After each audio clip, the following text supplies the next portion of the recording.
Dhanik Bharat educational institutions inter IIT JEE NEET admission open. అందరికీ నమస్కారం. Welcome to it's you TV. ప్రస్తుతం మనతో పాటు ఉన్నారు ప్రముఖ ఆధ్యాత్మికవేత్త, న్యూమరాలజిస్ట్ లక్ష్మీ నరసింహస్వామి ఉపాసకురాలు శ్రవంతి గారు. అమ్మతో మాట్లాడి మనకున్న సందేహాలన్నింటినీ కూడా నివృత్తి చేసుకునే ప్రయత్నం చేసేద్దాం. అంతకంటే ముందు ఇటువంటి ఆధ్యాత్మికపరమైన వీడియోస్ కోసం ఇప్పుడు మన ఛానల్ని సబ్స్క్రైబ్ చేసుకోండి. నమస్కారం అమ్మ. నమస్తే దాక్షాయిని.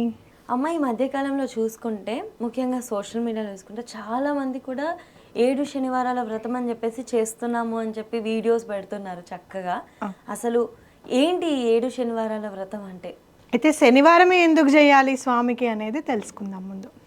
స్వామివారు మొదట ఉద్భవించింది శనివారం నాడు అని చెప్పి, అలాగే స్వామివారు వివాహం ఆడింది పద్మావతి అమ్మవారిని అని చెప్పి శనివారం అని చెప్పి, అలాగే స్వామివారు అసలు ప్రకటమైంది అంటే కొండ మీద స్వామివారు ప్రకటమైన రోజు కూడా శనివారం అని చెప్పి ప్రతీతి.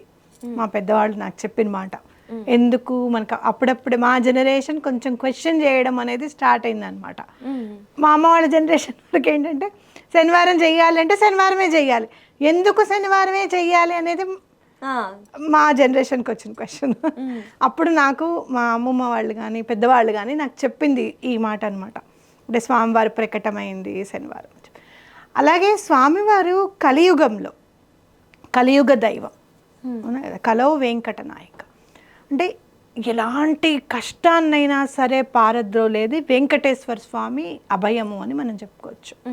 ఓకే, మరి కలియుగంలో ఎక్కువగా ఎవరి పాత్ర ఉంటుందయ్యా అంటే శని భగవానుడి పాత్ర ఉంటుందన్నమాట. నువ్వు అప్పుడు అది చేసావు కదా, నీకు ఇప్పుడు ఇది ఇస్తాను అంటాడు ఆయన. అది మంచైనా చెడైనా కర్మఫల ప్రదాత, drill instructor of the universe ఎవరు అంటే సాటర్న్, అంటే శని భగవానుడు. ఓకేనా? డ్రిల్ అనగానే మనకి ఎంత ఇంట్రెస్ట్ వచ్చేస్తుంది, అవునా కదా? గేమ్స్ పీరియడ్ అని చెప్పి వెళ్తామా, ఒక్కొక్కసారి యోగా చేయిస్తాడు, ఒక్కొక్కసారి ఎక్సర్సైజ్ చేయిస్తాడు, ఒక్కొక్కసారి ఆట ఆడిస్తాడు. ఆట ఆడిచ్చినప్పుడు చాలా సంతోషంగా ఉంటాం. ఎక్సర్సైజ్ అవి అన్నప్పుడు అబ్బా ఇవాళ ఎక్సర్సైజ్ అంటాం, ఫీల్ అవుతూ ఉంటాం. అంటే ఏంటి, ఆయన ఏమి ఇవ్వాలి అని అనుకున్నాడో ఆయన ఖచ్చితంగా ఇస్తాడు, మనకి నచ్చినా నచ్చకపోయినా. అందుకే మంచి పనులు చేయని ఆయన మంచి ఫలం వస్తుంది అని చెప్పేది అదే అనమాట. సో అలా అనుకున్నప్పుడు సాటర్న్ రిలేటెడ్ కలియుగంలో చాలా ఉంటుంది అని చెప్పుకోవచ్చు. ఒక్కొక్కళ్ళకి ఒక్కొక్క రకంగా ఉంటుంది. మరి ఆ బాధలు ఈతి బాధలు ఇది కాకుండా ఆయన బంపర్ ఆఫర్ ఇచ్చేది 7.5 అంటే ఏళ్ళనాటి శని, అవునా కదా? అవునా? మరి ఆ బంపర్ ఆఫర్స్ నుంచి మనం ఎట్లా బయటికి రావాలి, ఆ బాధలోంచి ఎలా బయటికి రావాలి? ఆయన మంచి చేస్తే కూడా ఆయనంత మంచి ఎవరూ చేయడు. శని భగవానుడు చేసినంత మంచి ఎవరు చేయరు అనమాట. మరి ఆయన మంచి చేస్తుంటే ఆయన ఎలా మనం అందుకోవాలి, మనకి ఎలా అర్థం అవ్వాలి, మనని మనం మలుచుకునే పీరియడ్ అనమాట. 7.5 years మనని మనం మలుచుకుంటాం. మన క్యారెక్టర్ చాలా చేంజ్ అవుతుంది, వే ఆఫ్ థింకింగ్ చేంజ్ అవుతుంది. ఆధ్యాత్మికంగా స్పిరిచువల్ వేలో వెళ్ళే, డివోషనల్ వేలో వెళ్ళి, నాకు ఎందుకో స్పిరిచువల్ అన్న కంటే కూడా డివోషనల్ అన్న పద ఇష్టం. డివోషనల్గా మనం ఎట్లా వెళ్ళాలి అనేది మనకు అర్థమవుతుంది. కాబట్టి సాటర్న్ చాలా మన జీవితాల్లో ఒక పెద్ద అంటే పాత్ర పోషిస్తాడు అని చెప్పుకోవచ్చు. మరి ఆయన ఎవరి మాట వింటారయ్యా అంటే వెంకటేశ్వరి మాట వింటాడు. సాటర్డే రోజు ఎందుకు చేయాలి అంటే Saturday is ruled by Saturn. కాబట్టి శని భగవానుడు శనివారం నాడు ఆయనది కాబట్టి ఆ రోజు కనుక మనం పూజ చేసుకుంటే కర్మ పరిపక్వం అవ్వడానికి చాలా తొందరగా దొరుకుతుంది అనేది మనం గుర్తుపెట్టుకోవాలి. అలాగే ప్రకృతి ఎప్పుడు మనం చూసుకుంటే కనుక అమ్మవారి నామాల్లో, లక్ష్మీ అమ్మవారి నామాల్లో ఓం ప్రకృత్యై నమః అని అంటాం. అంటే ప్రకృతి స్వరూపం అమ్మవారు అయితే వెంకటేశ్వర స్వామిని పూజిస్తే ప్రకృతి చాలా హ్యాపీగా ఫీల్ అవుతుంది. అర్థమైందా? కాబట్టి అమ్మవారు హ్యాపీగా ఫీల్ అవుతుంది. మీరు ఎక్కడైనా చూడండి, లక్ష్మీదేవి ఆంధ్ర అటు సైడ్ ఎక్కడ కూడా నిల్చుని ఉండదు. లక్ష్మీదేవి ఎక్కడ, ఒక్క వెంకటేశ్వర స్వామి గుళ్ళో మాత్రమే ఆవిడ నుంచుని ఉంటారు. అంత అలర్ట్గా ఉంటారు అమ్మవారైనా సరే నుంచుని ఉంటారు. మీరు చూస్తే అంత డబ్బు ఉంది, అంత అధిదేవత కదా, ఏం చేస్తూ ఉంటారు ఆవిడ వైకుంఠంలో? ఏం చేస్తూ ఉంటారు? విష్ణుమూర్తి పాదాలు పట్టుకొని నొక్కుతూ ఉంటారు, అవునా కదా? అంటే ఏంటి, మనం తెలుసుకోవాల్సింది ఏంటంటే ఆయన పాదాలు కనుక మనం పట్టుకుంటే మనకి లక్ష్మీదేవి అనుగ్రహం కూడా ఉంటుంది అనేది మనం గుర్తుపెట్టుకోవాలి. అవునా కదా.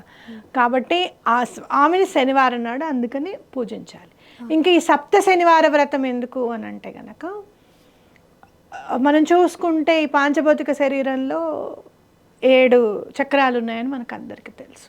7 చక్రాస్ ఆఫ్ అవర్ బాడీ. ఎక్కడో అక్కడ ప్రతి చక్రంలోనూ ఇంప్యూరిటీ ఉంటుంది మనకి, ఖచ్చితంగా ఇంబ్యాలెన్స్ ఉంటుంది, బ్యాలెన్స్ లేకుండా ఉంటాయి. ఇవన్నీ బ్యాలెన్స్ అయ్యి మన శక్తి అనేది పెంపొందాలి, వెలుగు రావాలి మన జీవితాల్లో అని అంటే సప్త శనివార వ్రతం ఇంపార్టెంట్ అనమాట. ఈ 7 చక్రాస్ ఆర్ రిలేటెడ్ టు 7 కొండలు. వాడు 7 చక్రాలు ఆయనకి రిలేట్ అయి ఉన్నాయి 7 కొండల స్వామికి.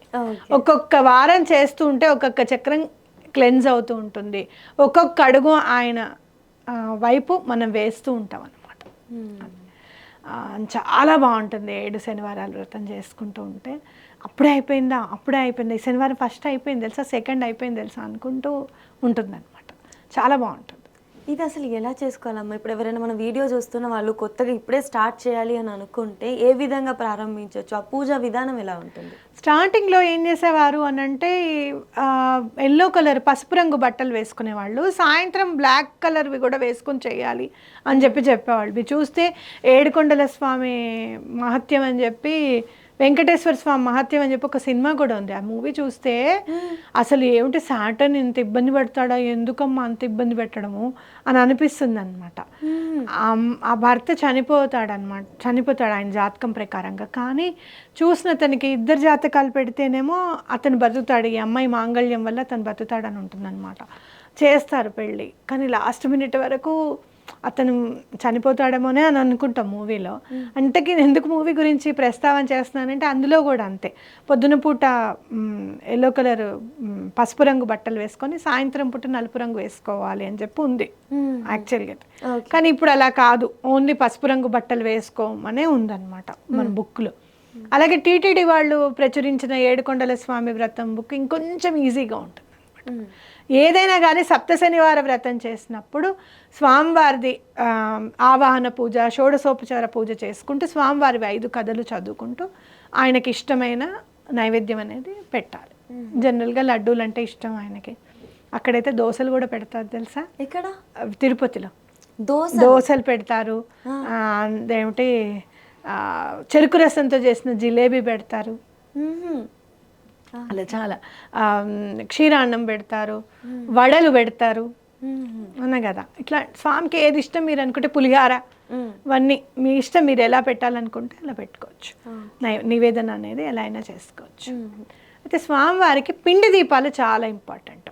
7 శనివారాలు చేస్తున్నాం కాబట్టి 7 పిండి దీపాలు పెట్టుకుంటే చాలా మంచిది. 7 ఒత్తులు వేసి పిండి దీపం పెట్టినప్పుడు యు ఆకారం, నామం ఆకారం ఉంటుంది కదా, నామం ఏమో కుంకుమతోను, యు ఏమో పసుపుతోను పెడతారనమాట ఆ దీపాలకి. అలా పెట్టుకోవచ్చు. అలాగే స్వామివారి వజ్ర కవచం అనేది తప్పకుండా చదువుకోండి. చాలా 5 లైన్లు ఉంటుంది అంతే. వజ్ర కవచము అంటే ఏంటంటే ఆ స్వామివారు మనకు అలాంటి కవచాన్ని మనకు అందిస్తారు అని అర్థం అనమాట. చాలా చిన్నగా ఉంటుంది వజ్ర కవచం వెంకటేశ్వర స్వామిది, చాలా బాగుంటుంది. అది చదువుకోండి, బెటర్గా ఉంటుంది. సప్త శనివార వ్రతము చేయక ముందు చేసిన తర్వాత లైఫ్లో చాలా డిఫరెన్స్ కనిపిస్తుంది అనమాట. ఆ రోజు ఎటువంటి నియమాలు పాటించాలమ్మా? ఉపవాసం అంటే పొద్దునంతా భోజనం చేయకుండా రాత్రి నక్తం అంటారు, చుక్క చూసిన తర్వాత భోజనం చేసే విధానం ఒకటి ఉంది. అసలు తినకుండా మాత్రం ఉండకూడదు ఎప్పుడు కూడా, అది లంకణం అవుతుంది. మేము తినము అసలు అన్నట్టు ఉండకూడదు, కొంచెం టిఫిన్ అన్నా తినాలి. ముందు రోజు రాత్రి కూడా టిఫిన్ తినాలి, అన్నం తినకుండా. చపాతీనో దోశ ఏదో ఒకటి లైట్, అన్నం తినకుండా తినాలి ముందు రోజు కూడా, శుక్రవారం రాత్రి కూడా. శనివారం చక్కగా తలంటు పోసుకొని పూజ చేసుకోవాలి ఖచ్చితంగా, చాలా బాగుంటుంది. కుదిరితే తప్పకుండా స్వామివారి గుడికి వెళ్ళండి. శనివారం వ్రతం చేసినప్పుడు చక్కగా వెంకటేశ్వర స్వామి గుడికి వెళ్ళి దండం పెట్టుకొని స్వామివారికి కాస్త ప్రదక్షిణాలు చేసుకొని వస్తే చాలా మంచిది. ఓకే, దీనికోసం ఎటువంటి అయ్యగారులని తీసుకోవాల్సిన అవసరం లేదు, మాట్లాడుకోవాల్సిన అవసరం, మనకి కుదురుతుందంటే బుక్లో అంతా ఉంటుంది మొత్తం అంతా. ఇప్పుడు ప్రాణాయామం అని, సంకల్పం అని, చక్కగా కూర్చున్నప్పుడే ఆ రోజు తిథి ఏమిటి, నక్షత్రం ఏమిటి అన్ని రాసుకోండి సంకల్పంలో, అవునా కదా. లేదు చూసుకోలేదండి అని అంటే శుభతేదో, శుభవారం, శుభ నక్షత్రం అని చదువుకోండి. తెలుసుకుని చదివితే మనలో డిసిప్లిన్ అనేది పెరుగుతుంది, అసలు ఎలా చూడాలనేది అర్థమవుతుంది, పిల్లలకి నేర్పించిన వాళ్ళం అవుతాం. అవునవును. అనే కదా చక్కగా ఇప్పుడు సమ్మర్ హాలిడేస్ కాబట్టి పిల్లల్ని కూడా మమేకం చేయండి.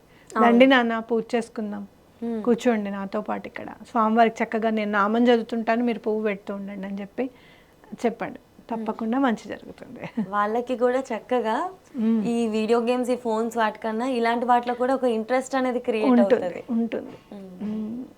డెఫినెట్గా అమ్మ, మీరు చెప్పినట్లు ఈ 7 శనివారాల వ్రతం మామూలు విషయం కాదు, చాలా పవర్ఫుల్. లైఫ్లోనే రిజల్ట్ తెలుస్తుంది అంటారు కాబట్టి కుదురుతుంది అంటే ఖచ్చితంగా చేయడానికి ప్రయత్నిస్తే బాగుంటుంది. అమ్మ, ఇంకొక చిన్న సందేహము, మధ్యలో ఏదైనా ఒక రీజన్ వల్ల బ్రేక్ అవుతే అప్పుడు కంటిన్యూ చేయాల్సి వస్తే ఫస్ట్ నుంచి మొదలు పెట్టాలి? కంటిన్యూ చేయాలి ఫస్ట్ నుంచి. ఎందుకు జనరల్గా వస్తుంది ఆడవాళ్ళకి, మాసధర్మం ఉంటుంది కాబట్టి, మెన్స్ట్రల్ బ్రేక్ ఉంటుంది కాబట్టి ఖచ్చితంగా రావచ్చు, ఓసారి రాకపోవచ్చు. అవును, కావాలని శనివారం అయిపోయిన తర్వాత ఆదివారం అయ్యామే అనుకో ఫర్ సపోజ్, కంటిన్యూ